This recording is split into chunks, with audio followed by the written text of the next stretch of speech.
ये students next topic है हमारा डिमांड फंक्शन या डिटर्मिनेंट्स ऑफ डिमांड। ये हम चैप्टर नंबर 5 कर रहे हैं। इसके अंदर 4th नंबर टॉपिक हमारा ये है। तो जो डिमांड फंक्शन है वो क्या होता है? डिमांड फंक्शन वो होता है जो रिलेशन दिखाता है कि किसी भी चीज़ की डिमांड है उसको उसके ऊपर कौन कौन से फैक्टर इफ़ेक्ट कर रहे हैं। मतलब किसी भी चीज़ की जब हम डिमांड करते हैं तो किन किन चीज़ों को ध्यान में रखते हैं। ठीक है, किन किन चीज़ों को ध्यान में रखते हैं? मेनली क्या हो गया, जैसे क्या किसी भी गुड्स के प्राइस हो गए, ठीक है, वो इंक्रीज़ या डिक्रीज़ होते हैं तो उसके अकॉर्डिंग हम क्या करते हैं, डिमांड करते हैं। या क्या है, किसी भी इंडिविजुअल की इनकम होती है, वो अपनी इनकम के अकॉर्डिंग किसी भी गुड्स की क्या करता है, डिमांड करता है। तो इसके अंदर इसको 2 टाइप से क्या है डिवाइड किया गया है। फर्स्ट है इंडिविजुअल डिमांड फंक्शन और सेकंड है मार्केट डिमांड फंक्शन।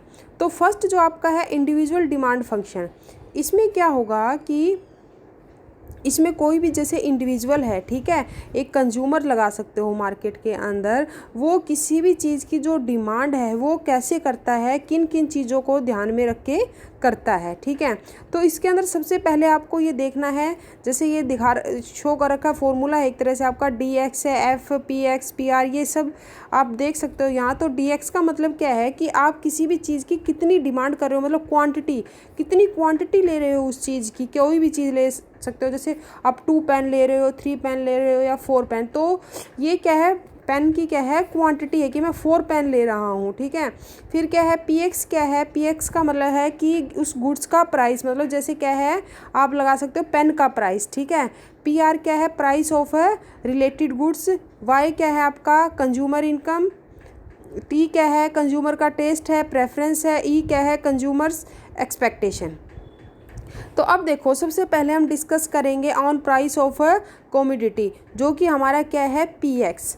इसमें क्या है, इसमें एक चीज़ ध्यान से सुनो, इसमें फर्स्ट लाइन में इसने ये बोला हुआ है कि अदर थिंग्स बीइंग इक्वल, मतलब क्या है, किसी भी चीज़ के अंदर चेंज नहीं होगा, सिर्फ किसके अंदर चेंज होगा, जो भी गुड्स है उसके प्राइस के अंदर चेंज होगा। ठीक है, प्राइस के अंदर कैसे, देखो जैसे यहाँ पे टेस्ट है उसके अंदर कोई चेंज नहीं होगा, इनकम के अंदर कोई चेंज नहीं होगा, कंज्यूमर एक्सपेक्टेशन के अंदर कोई चेंज नहीं होगा। सिर्फ चेंज होगा तो किस में होगा, वो होगा ऑन प्राइस ऑफ कमोडिटी की, उस गुड्स के जो प्राइस है उसके अंदर चेंज होना। तो देखो, जब कोई किसी भी गुड्स का प्राइस इंक्रीज हो जाता है तो लोग उसकी डिमांड क्या करेंगे, कम करेंगे।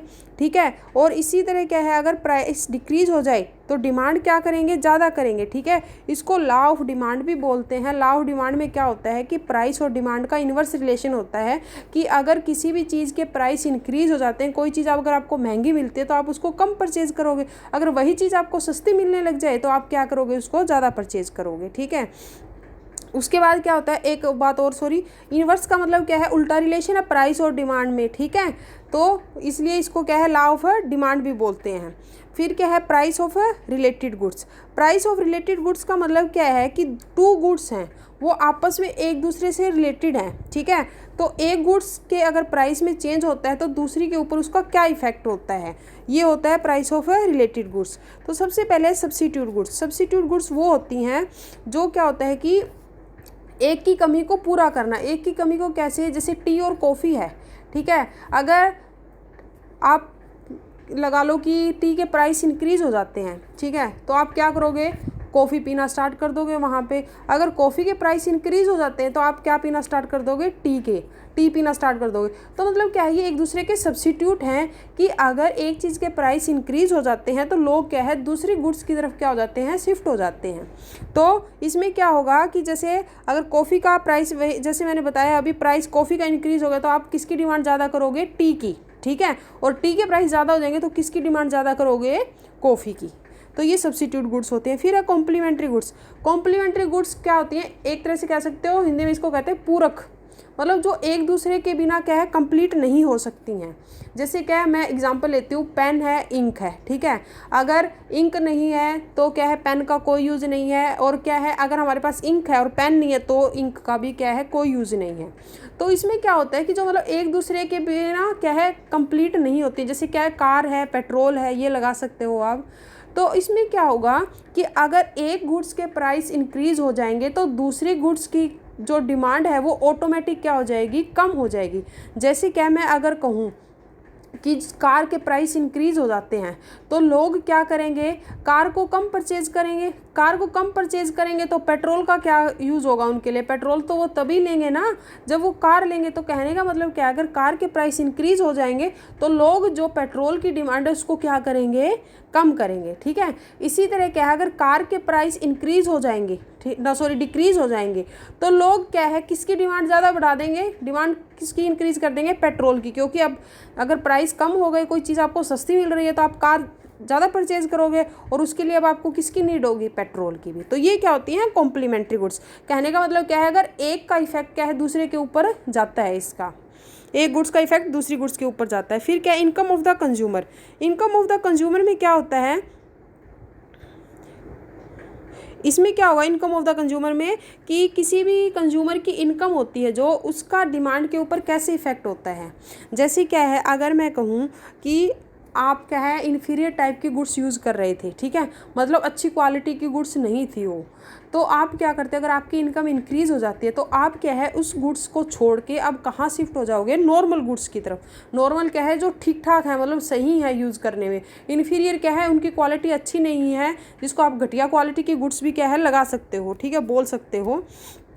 तो कहने का मतलब क्या है कि इसमें क्या होगा कि इनकम इंक्रीज़ होगी तो जो इन्फीरियर गुड्स की डिमांड क्या हो जाएगी, डिक्रीज़ हो जाएगी। ठीक है, और क्या है, जैसे और कोई एग्जांपल ले सकते हो आप कि जो रिच पर्सन है, अगर उनकी इनकम इंक्रीज़ हो जाती है तो वो क्या है, जो लग्जरी गुड्स वगैरह उनकी डिमांड को क्या करेंगे, ज़्यादा करेंगे। उसके बाद ये नॉर्मल गुड्स और इन्फीरियर गुड्स में डिफरेंस है, ये आप लोग पढ़ लेना, इजी है, क्लियर हो जाएगा। फिर क्या है, taste and preference. Taste and preference में क्या है कि किसी भी इंडिविजुअल के अगर टेस्ट में चेंज हो जाता है तो वो डिमांड उस गुड्स की क्या है ऑटोमेटिक बढ़ा भी सकता है और कम भी कर सकता है। ठीक है, जैसे अगर मैं कहूँ कि आपको क्या है कॉफ़ी पसंद है, ठीक है, बट क्या होता है कि थोड़े दिनों बाद क्या है आपका टेस्ट चेंज हो जाता है, आपको क्या है टी अच्छी लगने लग जाती है, तो आप क्या है अब प्राइस इंक्रीज़ होंगे कॉफ़ी के, ठीक है, कॉफ़ी के प्राइस इंक्रीज़ हो या डिक्रीज़ हो, अब आपको क्या वो अच्छी नहीं लगती तो आप किसकी तरफ शिफ्ट हो जाओगे, टी की तरफ। तो मतलब कहने का क्या है कि जो डिमांड के ऊपर इफेक्ट होता है कि हम किसी भी चीज़ की डिमांड करते हैं वो हमारे टेस्ट के ऊपर भी डिपेंड है कि अगर हमारा टेस्ट चेंज हो जाता है तो उस गुड्स की डिमांड को हम क्या है इंक्रीज़ भी कर सकते हैं और डिक्रीज़ भी कर सकते हैं। फिर क्या है, फिफ्थ आपका एक्सपेक्टेशन।